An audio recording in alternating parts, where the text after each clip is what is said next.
Hello everybody, it's EK from Gorman Designs, and I am sneaking in today with a 5-bath cards project featuring the Little Christmas Tree Card Making and Craft Kit from White Rose Crafts.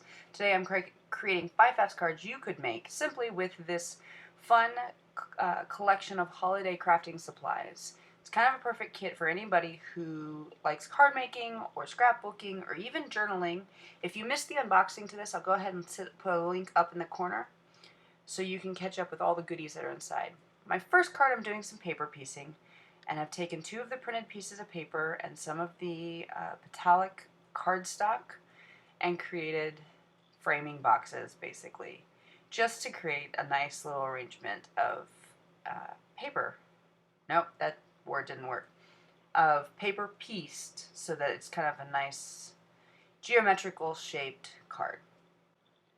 If you're not familiar with the metallic cardstock that I'm using, both the silver and the golden ore, it is some of my favorite die cutting cardstock at this point. And if you like metallic, it's got a really amazing um, sheen to it that doesn't quite pick up in the camera, but wait till I tilt the card and you can see the sheen. Onto this piece of green printed paper, I'm going to go ahead and die cut the Christmas tree from the included die. The included die set's actually a really fun little die set because there's a holiday tag or a Christmas tag in the set. So you get the little tree plus the little star, and then you get a die that will make tags. And if you're into holiday tag making, this kit will be a perfect way to knock out a ton of tags. If you want to see me make some tags using this kit, let me know in the comments below, and in my next video I'll make certain to include some holiday tags because I'm a sucker for crafting my own holiday tags. I glued on the little tree with my with some clear liquid adhesive. It's the Glossy Accents. I'm now going to play around with the snow pin. It's a full-size crafting product. It's from Stamperia. I've played around with other snow pins before in the past. This is the first time I've used Stamperia's. It comes out a little bit more liquidy than I'm accustomed to, but if you heat set it, it does the fun snow effect. And if it doesn't actually take much pressure to get it going, and you can see I got kind of the perfect snow effect on the tree. I took it off camera and heated it up with my heat gun, and it sets into this beautiful snow trim.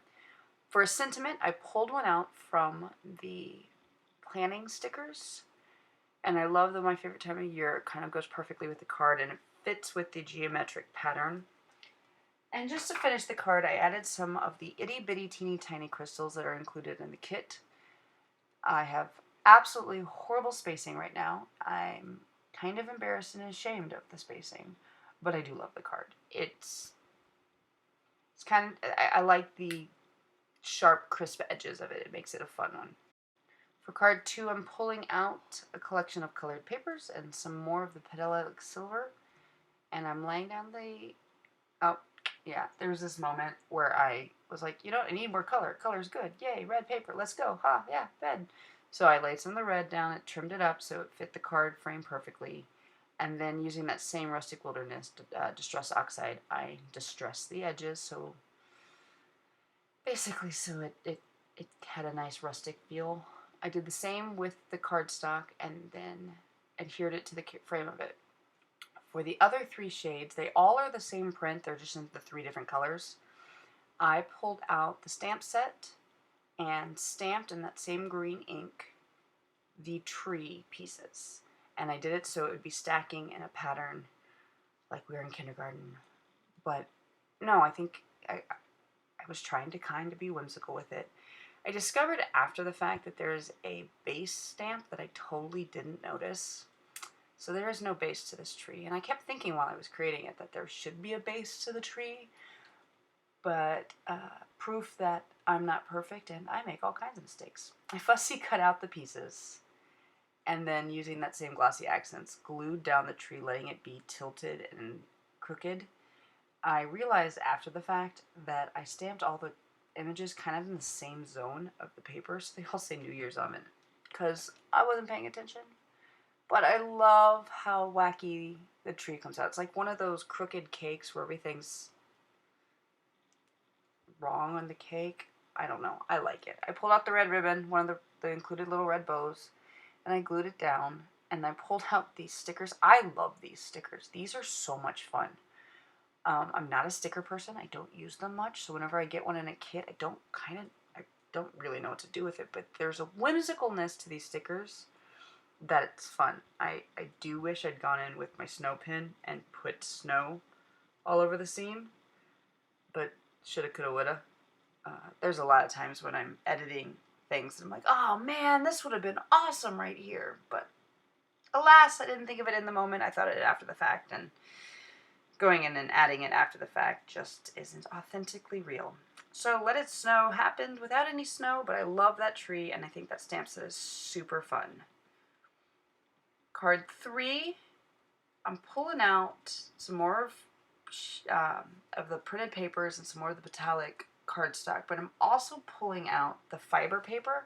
If you're not familiar with this fiber paper, if you add water to it, if you stamp with water, you can pull the paper apart. I will try to remember the next video on this where I use as a wet stamp so you can see how the paper pulls apart. But here I'm just using my water pen and creating a purposefully not straight edge and just peeling away the extra so you have all that little lovely gorgeous fiber. And I'm just gluing it down like I would glue any normal cardstock down. But check out how cool that fringe is. I'm pulling out another one of the stamps from the included stamp set and fussy cutting out this tree and just adhering it simply over the red fiber paper. And look how cool those edges are. Aren't those fun? It looks like an expensive card because of that paper, but it's not.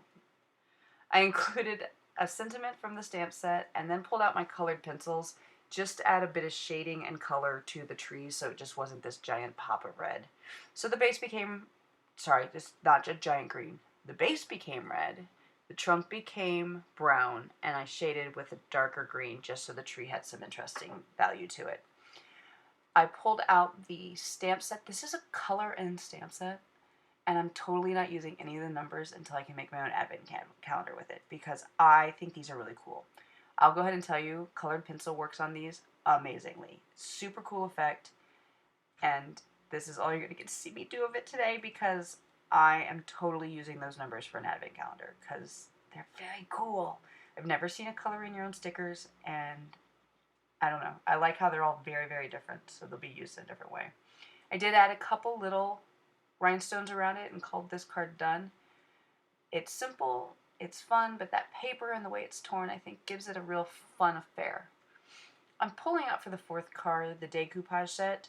This is a large poinsettia, and these are meant to be layered up with 3-dimensional tape. I didn't record it all because I think watching me peel tiny little pieces of tape can get real boring. So I just let the magic of time do that for you. But you can't tell in the video how cool these are, but in real life, this is a really cool 3-dimensional image. These decoupage sheets are inexpensive. They're really cool. White Rose Crafts has an entire fun collection of them, and you get a full sheet of it in this kit. I'm pulling out, again, those journaling stickers and trimming up one that I thought would go really nicely with the card. It's kind of that same blue that's in the background of the poinsettia. I'm adding a little blue ribbon with some of the glossy accents, and it took a little bit to stick, but it did eventually. And I'm also adding some of the medium-sized crystals to this one. Super fast, super simple card. I wish you could see the really cool dimension on it in this photo. It just doesn't show up, but those decoupage sheets are really cool. Card 5, I'm breaking out the included card frame with the Jelly Belly shaker card inserts, and I'm using a piece of the purple paper to frame the outside of the card. So I just literally traced the open hole and then cut out the middle of it and glued it onto my card frame. Also traced around it for the inside of the card because I tend to forget to put anything in there, and I didn't want to forget this time. So this time I traced around the tree so I knew where it would be in the opening, and then I colored it in with my colored pencils just to create a fun green tree inside. Just so my cool sequins bounced around within some kind of image. If I'd been really smart, I would have cut out a tree and glued it down there, but I'm not that kind of smart. So colored pencils it is. Huzzah! And it's a cute little tree. See how it fits perfectly, though? I filled the shaker frame with the Penguin Abracadazzler blend of sequins, and now they're not on a boring background. See how the little green peeks through? You think you stamp enough, you put enough sequins in there that it fills, you're never going to see anything. You always see what's underneath.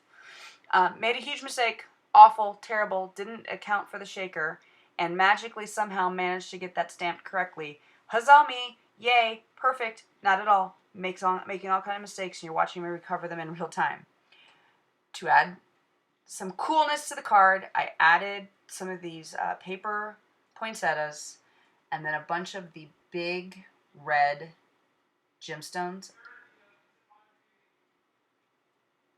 And I just finished the card off simply with some sparkles. I like how the red and the green play off the purple. I think it's clearly a Christmas card, but yet looks slightly different than most. And there you go, there's my final card today. And it's just a fun shaker card, and I think the green background really did set in nicely for that tree. Let me know in the comments below what your favorite of these 5 cards were, and make sure you pop over to White Rose Crafts and pick up this limited edition kit before they're sold out. Once they're gone, so you need to make sure you hurry on over. Until then, guys, happy crafting!